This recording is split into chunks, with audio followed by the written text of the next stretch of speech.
নমস্কাৰ। মোৰ এই ভিডিঅ'টো অকল আমাৰ মামা তথা আমাৰ মাননীয় মুখ্যমন্ত্ৰীৰ বাবেহে।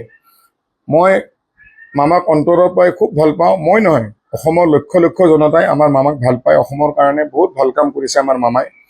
আৰু মামা যেতিয়া ইয়াৰ আগৰবাৰ মামা যেতিয়া মুখ্যমন্ত্ৰী আসনত বহিছিলে, তাৰ পিছৰ পৰাই ড্ৰাগছৰ মানে পুৰা হেৰি কৰিছিলে, ৰেকেটবিলাক ধৰিছিলে।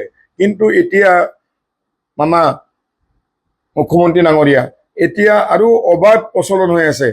মোক বিভিন্ন জেগাৰ পৰা ফোন আহি আছে যে ইয়াতে ড্ৰাগছ পায়, ইয়াতে ভাং পায়, লেতেৰা হৈ গৈছে গোটেই গুৱাহাটীখন। মই গুৱাহাটীত কিজানি অসমতে হৈছে, মই নাজানো বাকী অসমৰ কথা, কিন্তু গুৱাহাটীত পুৰা হৈ আছে।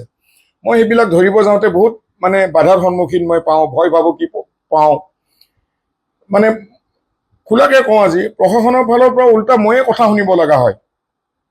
কি মই যদি ড্ৰাগছ এটা ধৰিব যাওঁ, মই অপৰাধ কৰোঁ নেকি? মই মামা আপুনি কওকচোন, মই অপৰাধ কৰোঁ নেকি?